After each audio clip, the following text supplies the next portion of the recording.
नमस्कार YouTube family.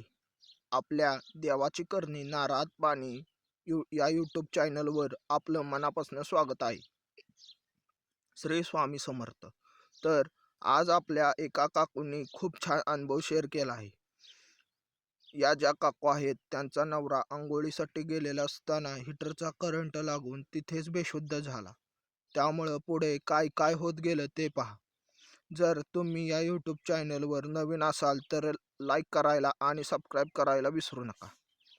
तर त्या काकू सांगतात की मला त्या दिवशी उठायला थोडा उशीर झालेला हे बघून नवरा ओरडेल या भीतीने मी बाथरूममध्ये हीटर लावून स्वयंपाकघरात डबा करण्यासाठी निघून गेली. थोड्या वेळानं मी यांना उठवलं. उशीर झालेला बघून ते आरडाओरडा करू लागले. मग ते बडबडत बाथरूमला गेले. पुन्हा ब्रश केला. गडबड झालेली त्यामुळे त्यांना काही सुचत नव्हतं आणि इकडे माझी डबा बनवण्याची गडबड चालू होती. तेवढ्यात त्यांना एक फोन आला. त्यांनी तो रिसीव्हसुद्धा केला. ते बोलत बोलत आंघोळीसाठी टॉवेल शोधू लागले व न्हाणीत गेले. न्हाणीत गेल्यानंतर बादलीकडे पाहून पाणी तापले आहे की नाही हा विचार करत व फोनवर बोलत बोलत त्यांनी पाण्यात हात घातला व त्यांना करंट लागला. ते तेथेच बेशुद्ध पडले. पण माझ्या लक्षात आलं नाही. मी किचनमधून आवाज देत राहिले की उरका पटकन, खूप उशीर होतोय. आधीच उशीर झालाय, त्यात तुम्ही अजून उशीर करताय. ते का उरकत नाहीत हे पाहण्यासाठी बाथरूमकडे गेले. पाहते तर ते बेशुद्ध पडलेले व हीटर पाण्यातून बाहेर निघाला.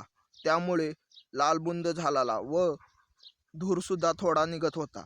मी पटकन जाऊन घरातील लाईटचा स्विच बंद केला. मग मी आरडाओरडा करू लागले. घरातील सगळे जमा झाले. त्यांना दवाखान्यात नेले. दवाखान्यात डॉक्टरांनी सांगितले की त्यांना जोराचा करंट लागल्यामुळे उजवी बाजू पूर्ण पॅरालाइज झाली आहे. मी खूप मोठमोठ्याने रडू लागले. घरातील सर्वजण माझी समजूत काढत होते.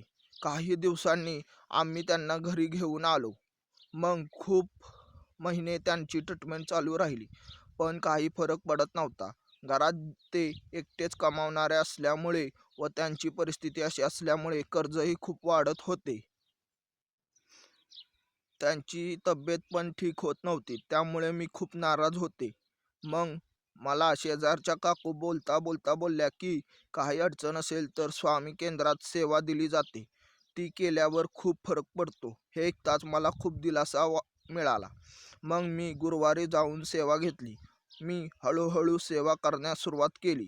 मग 1.25 महिन्याने त्यांच्यात फरक दिसू लागला. त्यांची हातापायाची बोटे हलू लागली. मी सेवा चालू ठेवली. 6 महिन्याने ते चालून फिरून येऊ लागले. काही दिवसांनी त्यांच्या कंपनीचा मालक त्यांना पाहण्यासाठी घरी आला व बोलता बोलता बोलून गेला की मी तुम्हाला थोडी मदत करू इच्छितो. असे बोलून त्यांनी मला माझ्या हातावर 3 लाखाचा चेक ठेवला व त्यांना कामावर येऊन छोटी मोठी कामं करत जा असे बोलून गेले. अशा प्रकारे स्वामींनी माझी सर्व संकटे टाळली. मी अजूनही सेवा चालूच ठेवली आहे. पण मी श्री स्वामी समर्थ या जपाचा मंत्रचा जप खूप वेळ करते. तर मित्रांनो, काकूंचा हा अनुभव कसा वाटला हे कमेंट करायला विसरू नका.